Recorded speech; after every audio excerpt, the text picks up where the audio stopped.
I still remember their faces, the easy laughter under the hum of the siren tests, the way everyone brushed it off as another safety routine. We trusted the rhythm of our days, the factory whistle, the school bell, the church clock. No one imagined that the same mountains that sheltered us could also turn against us. Not after all we had built, after all the promises of progress. My father used to point toward the dam and smile with pride. "Look at that," he'd say. "It's stronger than nature itself." I believed him, the way children believe in walls that never fall.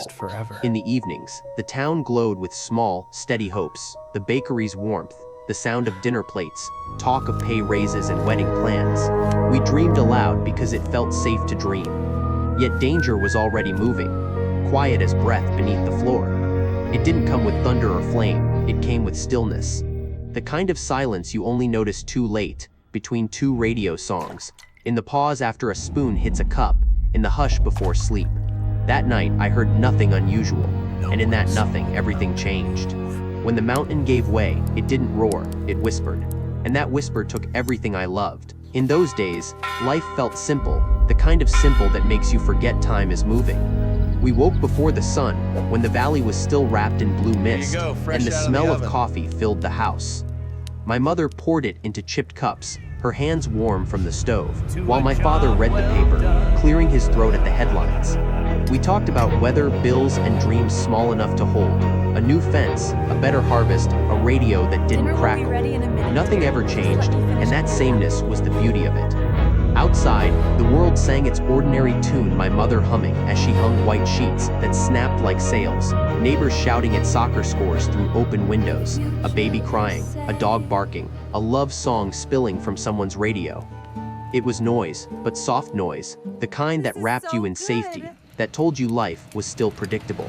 At dinner, my father always sat by the window. From there, he could see the top of the dam, a silver line stretching across the valley, proud and eternal. He'd smile, fork in hand, and say, "That wall will outlive all of us." I believed him. We all did. It felt good to trust in something solid. Sometimes, lying awake at night, I'd hear the water humming beyond the hills, a low rhythm beneath the quiet. I thought it was peaceful, like the valley's own heartbeat. I didn't know it was warning us. Back then, people called us lucky, good jobs, new houses, faith in tomorrow. We built our lives on that faith. And that's why, when everything broke, it wasn't just the dam that failed, it was us. The first time I noticed it, I thought it was just me, a faint tremor under the kitchen tiles, a glass quivering, then still. My father laughed when I mentioned it, said the mountain was settling, the way old bones do. I wanted to believe him. But later that night, the dishes clinked softly in their cabinet, though no one had moved. The next week, it happened again, that low, distant groan you don't hear as much as feel, deep in the ribs, quiet but certain. It passed quickly, leaving only silence thick enough to notice. People whispered about it at the cafe. Someone claimed the engineers had been seen working late near the dam. Someone else swore it was nothing but shifting stone. We all chose the version that let us sleep. What is this stuff? One morning, the teacher paused mid-lesson when the chalk trembled against the board, just for a breath. Then she smiled too quickly and told us to open our books. Behind her, the first thin crack ran along the wall like a line drawn by an invisible hand. That evening, my mother was folding laundry when the radio cut out mid-song. She froze, just long enough for me to see fear flicker behind her calm, then kept folding, as if that small act could steady the world. I remember the sound of fabric brushing against itself, soft but heavy with meaning. Outside, even the birds were quiet. It's strange how danger can live in silence, how you can feel it before it shows its face, like hearing someone breathe on the other side of a wall. We all felt it, and none of us dared to say it aloud. That night, I couldn't sleep. The air felt thick, pressing against my chest. My mother sat by the lamp, knitting slowly, her needles clicking like a heartbeat. My father half slept in his chair, the radio whispering old news through soft static. Everything seemed calm, too calm, the kind of stillness that doesn't rest, it waits. Even the clock sounded distant. Then the dog barked, once, then twice, then silence. I remember that silence more than the sound that came next. It felt alive, as if the whole valley had inhaled and forgotten how to exhale. Then came the noise, low at first, a growl beneath the floorboards. The kitchen glasses began to tremble. The light bulb swayed, throwing restless shadows across the walls. My mother froze, the yarn slipping from her fingers. My father opened his eyes and shouted my name. The next moment, the world roared. A sound like tearing metal split the air, followed by a gust so strong it felt like the earth itself was breathing out. It wasn't just wind. It was everything: water, stone, voices, the mountain itself, all crashing together in one violent scream. The floor heaved upward. The ceiling cracked. For an instant, it was bright, not with lightning, but with light born from destruction. White, blinding, endless. Then darkness swallowed it all. I remember falling, glass exploding above me, my mother's voice cut short mid-word. When I woke, there was no sound but the ringing in my ears, so sharp it became its own silence. Dust thickened the air until it felt like breathing stone. I called for my parents, but my voice vanished. Somewhere close, someone was crying. Someone else prayed, whispering broken sentences into the mud. I crawled toward where the door should have been, but there was no door, no wall, no shape of home, just a vast, wet nothing that smelled of earth and iron. I heard things that still live inside me.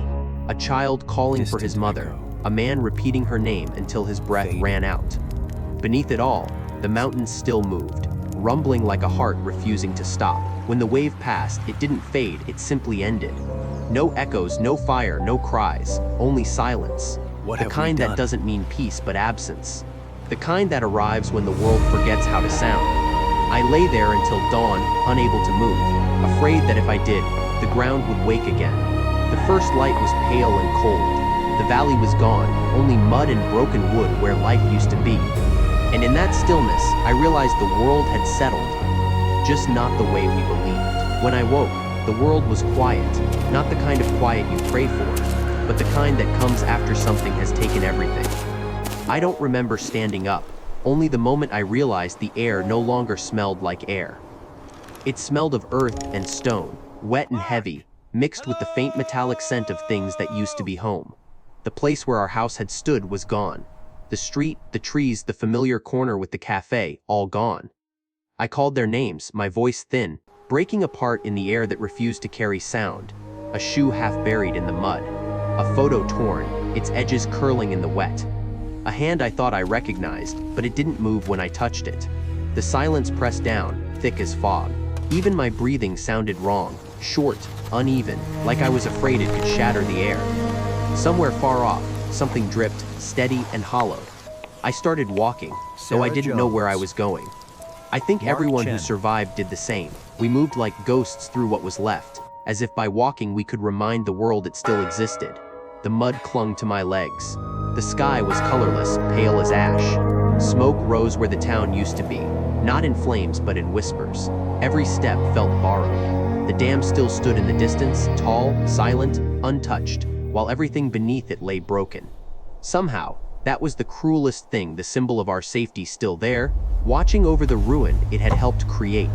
It felt like the mountain had stopped screaming and now just stared at us, waiting, patient, almost human, as if asking whether we finally understood what it had tried to say. Years passed, but sometimes I still hear it, not the roar, not the crash, just that last breath before everything stopped. It comes back in dreams, softer each time, like a memory learning how to fade. It doesn't frighten me anymore. It reminds me that I survived, and that survival isn't always victory. Sometimes it's just the act of staying to remember. People ask what it felt like, and I never know what to say. It wasn't fear. It wasn't even pain. It was the moment you realize the world isn't built to last, that everything you love is temporary, and somehow, you love it more for that. I've spent a lifetime rebuilding things that can't be rebuilt. Homes, families, trust. You learn that grief doesn't disappear. It only changes shape until it fits quietly inside you. It stops shouting. It starts whispering. You learn to live beside it, like an old neighbor who never moves away.